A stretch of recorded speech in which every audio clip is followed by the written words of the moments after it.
एक समूह की भांति कक्षा कक्ष में बालकों के मनोबल को सर्वाधिक सशक्त रूप से प्रभावित करने वाला कारक कौन सा है? तो वो सामाजिक परिपक्वता का कारक है, याद रखिएगा।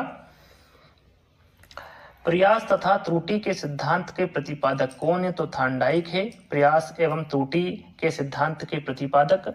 अनुभव एवं प्रशिक्षण द्वारा व्यवहार परिवर्तन को अधिगम कहते हैं। यहाँ कथन किसका है? तो याद रखिएगा, यहाँ कथन गेट्स का है कि अनुभव एवं प्रशिक्षण द्वारा व्यवहार परिवर्तन को अधिगम कहते हैं।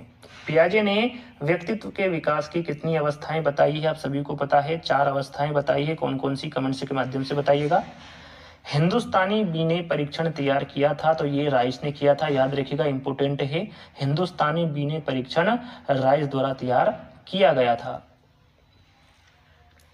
2 वर्ष की आयु के बच्चे का शब्द ज्ञान होता है, तो याद रखिएगा 120 शब्द ज्ञान होता है 2 वर्ष की आयु के बच्चे का।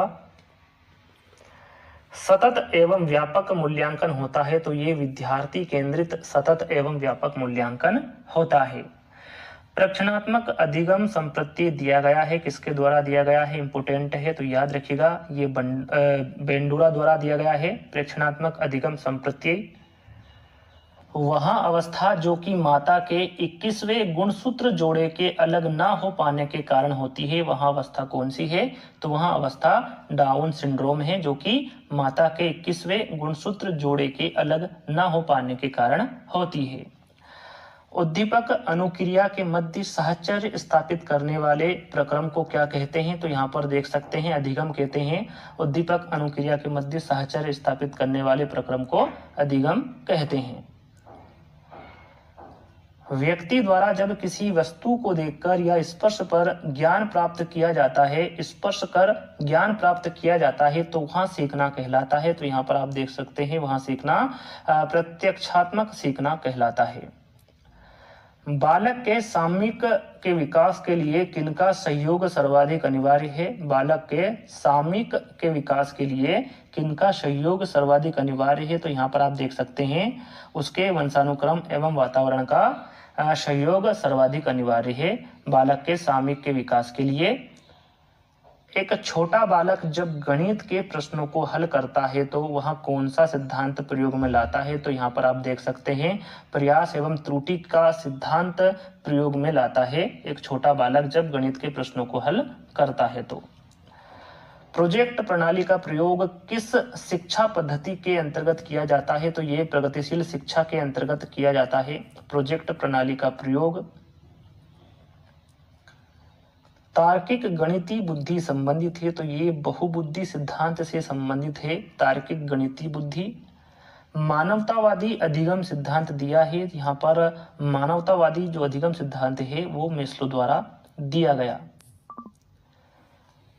श्रव्य शिक्षण सहायक सामग्री का उपयोग निम्न में से किसके लिए किया जाता है? तो यहाँ पर देख सकते हैं, बच्चों के लेखन को सुधारने हेतु श्रव्य शिक्षण सहायक सामग्री का उपयोग किया जाता है। किस अवस्था में सबसे अधिक वृद्धि होती है? तो याद रखिएगा, इंपोर्टेंट है, शेषावस्था में सबसे अधिक वृद्धि होती है। विकास की किस अवस्था में बालक की खेलकूद संबंधी रुचि का अधिकतम विकास होता है? तो ये पूर्व किशोरावस्था में बालकों की खेलकूद संबंधी रुचि का अधिकतम विकास होता है। किसमें? पूर्व किशोरावस्था में। गार्डनर के बहुबुद्धि सिद्धांत में सबसे अंत में जोड़ा गया है, किसको जोड़ा गया है? इसके बारे में आपको पहले ही बता चुका हूं, अस्तित्ववादी बुद्धि को अंत में जोड़ा गया है गार्डनर के बहुबुद्धि सिद्धांत में। क्षैतिज डेकल आयु नामक घटना का वर्णन किसने किया? इंपोर्टेंट है, तो याद रखिएगा, क्षैतिज डेकल आयु नामक घटना का वर्णन पियाजे द्वारा किया गया। कोहलबर्ग के अनुसार नैतिक विकास में पहला चरण क्या है? यहाँ पर आपको पहला चरण पूछा गया है। टोटल इन्होंने 4 चरण दिए हैं नैतिक विकास के, इसमें से पहला चरण कौन सा है इसके बारे में आपको बता, नैतिकता। बाकी के कौशल सीखने की पहली अवस्था है, तो यहाँ पर आप देख सकते हैं अनुकरण सीखने की पहली अवस्था है। आत्म केंद्रित व्यक्ति होता है, तो यहाँ पर जो अंतर्मुखी व्यक्ति होता है वो आत्म केंद्रित व्यक्ति होता है। फ्रायड ने किस पद का उपयोग मन की संरचना के अपने सिद्धांत का वर्णन करने के लिए किया? इंपोर्टेंट है, तो याद रखिएगा चेतना। फ्रायड ने चेतना पद का उपयोग मन की संरचना के अपने सिद्धांत का वर्णन करने के लिए किया। किसका? चेतना का। स्वकेंद्रित अवस्था होती है, कब से कब तक की होती है? तो याद रखिएगा इंपोर्टेंट है, 3 से 6 वर्ष तक की जो अवस्था होती है वो स्वकेंद्रित अवस्था होती है। बुद्धि एवं सृजनात्मकता में किस प्रकार का सहसंबंध पाया जाता है? तो यहाँ पर आप देख सकते हैं इन दोनों में धनात्मक संबंध पाया जाता है। बुद्धि एवं सृजनात्मकता में विकास का वही संबंध परिपक्वता से है जो उद्दीपन का प्रतिक्रिया से है। तो यहाँ पर प्रतिक्रिया हमारा राइट आंसर होगा। पियाजे मुख्यतः रिक्तस्थान क्षेत्र में योगदान के लिए माने जाते हैं। सरल सा प्रश्न है, आप सभी को पता होगा ये ज्ञानात्मक विकास क्षेत्र में योगदान के लिए माने जाते हैं पियाजे।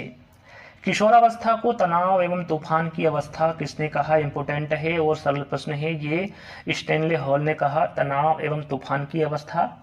अनुवांशिकता को रिक्त स्थान सामाजिक संरचना माना जाता है। तो यहाँ पर आप देख सकते हैं अनुवांशिकता को स्थिर सामाजिक संरचना माना जाता है।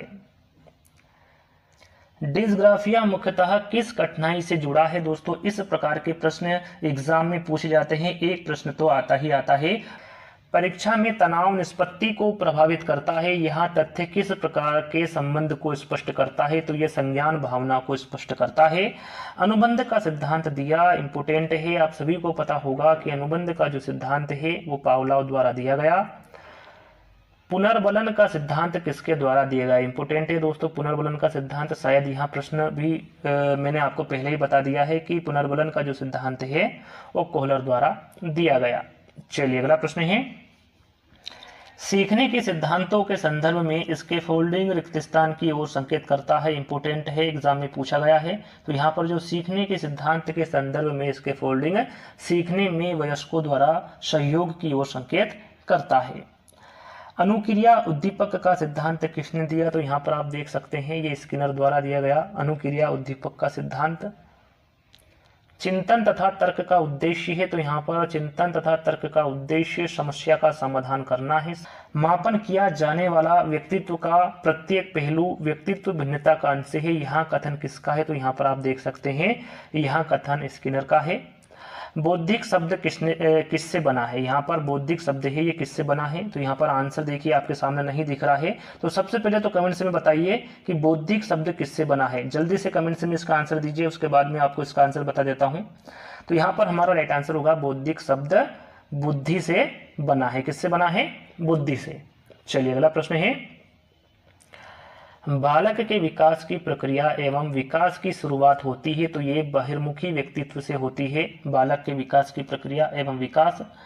मानव शरीर का आकार किस ग्रंथि की सक्रियता से बढ़ता है? तो ये पीनियल ग्रंथि की सक्रियता से बढ़ता है मानव शरीर का आकार। जन्म के समय बालक का भार लगभग कितना होता है? तो आप यहाँ पर देख सकते हैं 3 से 4 किलो लगभग होता है जन्म के समय बालक का भार। आप मुझे बालक दीजिए, आप उसे जैसा बनाना चाहते हैं मैं उसे वैसा बना दूंगा। इंपोर्टेंट है दोस्तों, यहाँ कथन किसका है? तो यहाँ पर आप देख सकते हैं यहाँ कथन वाटसन का है। बहु प्रतिक्रिया का सिद्धांत किसने दिया? तो यहाँ पर देख सकते हैं बहु प्रतिक्रिया का सिद्धांत थॉर्नडाइक द्वारा दिया गया। उलझन की अवस्था है, इंपोर्टेंट है दोस्तों, पूछा जाता है कि उलझन की अवस्था कौन सी है, तो वहां पर आप टिक कर सकते हैं पूर्व किशोरावस्था या फिर किशोरावस्था भी, यदि आपके 4 विकल्पों में है तो आप टिक कर सकते हैं। यदि वहां पर पूर्व बाल्यावस्था पूर्व किशोरावस्था ना दिया हो तो ही आप किशोरावस्था पर टिक करिएगा। यदि वहां पर पूर्व किशोरावस्था दिया हो तो आप पूर्व किशोरावस्था पर ही टिक करिएगा, तभी आपका सही माना जाएगा। तो यहाँ पर उलझन की अवस्था पूर्व किशोरावस्था है। छदम या फिर मिथ्या परिपक्वता काल होता है, तो ये उत्तर बाल्यावस्था काल होता है। और ये किसने कहा?